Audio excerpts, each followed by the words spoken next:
en retirant le Katanga. Est-ce que ce n'est pas ça, les propos dangereux? Mais je le dis à toutes ces personnes-là, qu'ils fassent très attention. Le Congo va rester un et uni. Qu'il en déplaise à ceux qui ont des ambitions démesurées et qui en font une obsession d'être à la présidence de la République. Est-ce que le risque avec cette élection, avec tous les propos entendus pendant cette élection, ne sont pas partis crescendo d'une fracture, d'un démantèlement, d'un éclatement de cette République démocratique Absolument. du Congo Je pense que vous avez une personne qui a des ambitions, comme je le dis, qui dépassent, je pense, tout entendement. Ce n'est pas de la démocratie qu'il est en train de faire. Je parle maintenant en tant que ministre de la Défense. J'ai, bien sûr, comme vous savez, ce qu'on appelle des renseignements sous l'administration du ministère de la Défense. Je vais vous dire ceci, et je préviens la population de ce qui est en train, monsieur, de préparer. Monsieur le sait très très bien. Il le sait. Au moins ça, on peut lui donner, c'est qu'il est lucide. Il sait qu'il ne peut pas gagner les élections. Il ne peut pas gagner les élections parce qu'il ne peut pas tromper un peuple tout le temps et à tout moment. Et le peuple a très bien compris que ce monsieur est l'agent du Rwanda. Pourquoi? Le monsieur est son plus proche collaborateur, conseiller spécial, qui est aux arrêts. Nous avons découvert, lors de son arrestation, tous les contacts qu'il avait quotidiennement avec le M23. Est-ce que ce monsieur-là que nous parlons, veut-il dire qu'il n'était pas au courant de ça? Ce monsieur, je vais vous dire, il y a 3 mois exactement, à travers les renseignements, nous recevons des renseignements au niveau de la Russie. Suivez-moi bien, ce que ce monsieur se prépare à faire, lui qui prône toujours la paix, sa chrétienté, il a contacté une organisation russe pour pouvoir et donner beaucoup d'argent, parce qu'il est financé par des multinationales internationales que nous connaissons, je ne donnerai pas les noms ici, je connais les noms de ces personnes qui le financent, et il a demandé à cette organisation russe de pouvoir entrer dans le système de la CENI. Dans le système de la CENI? Dans le système de la CENI, oui. Et nous avons la preuve de ça parce qu'il y a eu plusieurs tentatives d'attaque sur le site. Il a demandé à cette organisation, et ce que ce monsieur se permet de faire, il sait qu'il ne peut pas gagner les élections. Mais il va fabriquer des résultats à travers cette organisation, qu'il va faire publier. Et c'est là que je dis à la population, attention, attention. Parce qu'il a, comme son habitude, acheté des organisations de la société civile, et pas des moindres, et d'une grande organisation dont je ne citerai pas maintenant. Mais le jour où cette grande organisation, qui peut-être va se reconnaître dans mes mots, va recevoir ce listing préparé par une organisation russe, peut-être qu'ils ne le savent pas d'ailleurs, mais qui leur sera remis par le fameux monsieur là, qui va prétendre à la grande organisation ici, qui est implantée dans tout le pays, lui dire que ce listing vient de la CENI. Peut-être que naïvement, ils vont prendre ça et ils vont pouvoir dire voilà les vrais résultats. Je dis attention. À la minute qu'il va faire ça, je vous appellerai et je vous dirai une fois de plus comment et pourquoi cette organisation a accepté de publier des faux résultats, parce que maintenant je leur ai dit qu'il va sortir des listings de faux résultats. Pire que ça, si ça ne réussit pas, ils vont essayer de mettre en application, ils ne réussiront pas non plus, de chercher à mettre le feu dans le pays. Mais je le dis à ce monsieur, qu'il fasse attention au retour de flamme. On ne le laissera pas détruire pour ses ambitions personnelles, mafieuses, prendre et déstabiliser ce pays. Nous utiliserons la force publique pour rétablir l'ordre s'il essayait de mettre le feu dans le pays. Vos accusations sont graves et à ce stade, vous dites que vous avez des éléments, sont toujours sans suite et conséquences? Eh bien, écoutez, n'eût été la qualité de démocrate du président de la République. Il y a certaines personnes qui devraient déjà répondre de ces faits.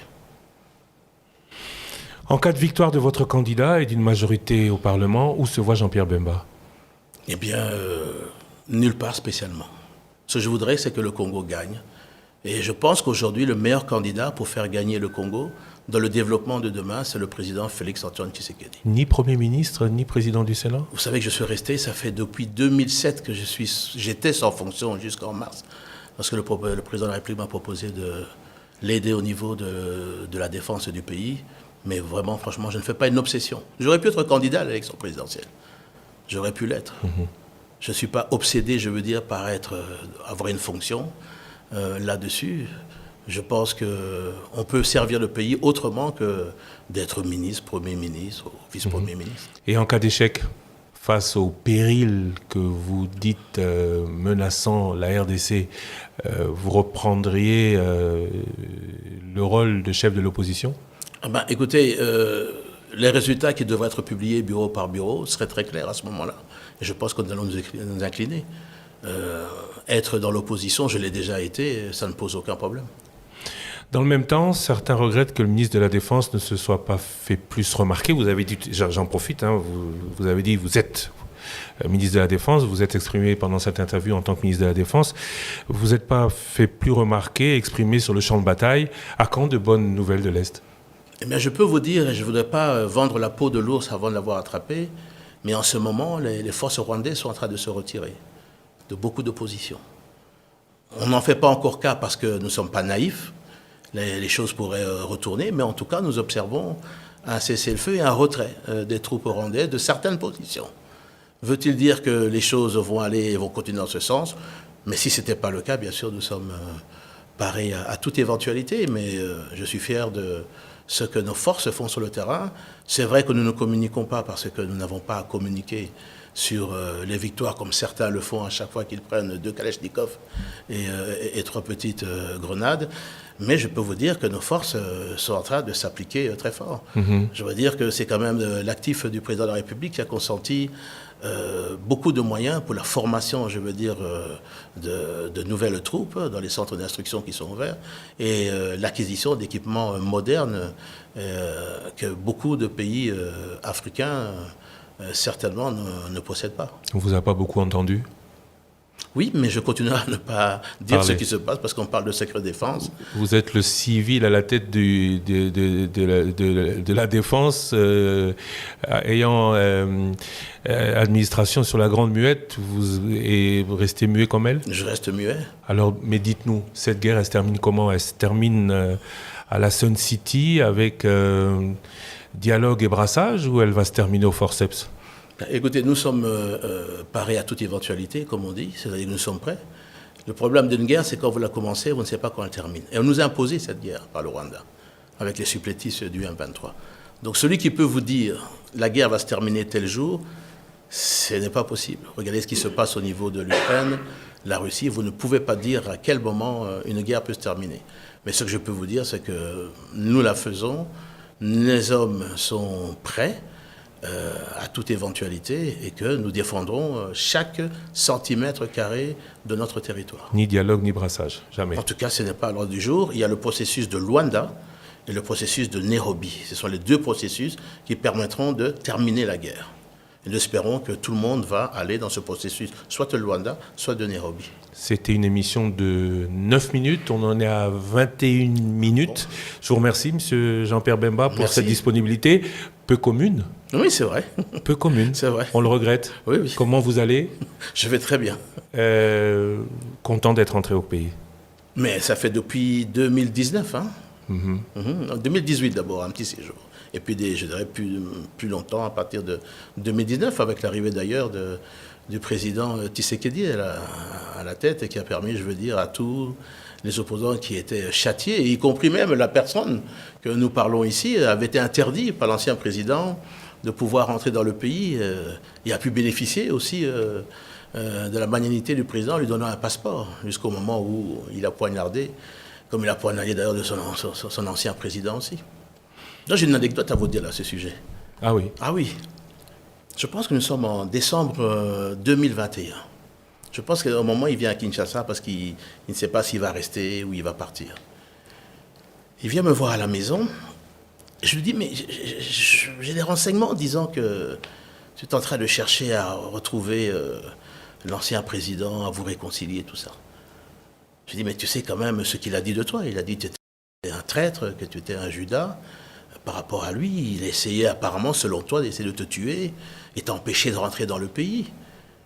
Droit dans les yeux, hein. Mon frère, jamais je ne peux faire ça. Retourner chez ce monsieur. Tu sais ce que je lui ai fait. Je lui ai dit, écoute, moi je te dis, fais attention. Mois de mai, je pense 2022, on voit qui s'embrasser dans l'église à Lubumbashi? C'était une poignée de main. Non, ils sont embrassés là. Mais ce n'est pas un problème, mais ils sont embrassés dans l'église. Et c'était voulu. Voilà un peu la personne qui vous jure que ça ne peut pas se faire, organise et provoque. C'est ça, le personnage. Monsieur Jean-Pierre Bemba, j'aurais voulu m'arrêter ici, mais je ne peux pas m'empêcher de vous poser la question. Si vous rencontriez, vous, dans une église, Joseph Kabila aujourd'hui, quelle serait votre réaction? S'il devait passer devant moi, je dirais bonjour. Mais je ne vais pas organiser une rencontre via l'archevêque de Lubumbashi pour dire faites tout pour que je puisse le rencontrer. C'est pas ça que je ferais. Aucune animosité entre vous et Joseph Kabila? Non, on n'a aucune animosité. On ne se voit pas, on ne se parle pas. Donc, je veux dire, il n'y a aucun problème. Monsieur Jean-Pierre Bemba, je vous remercie. Merci.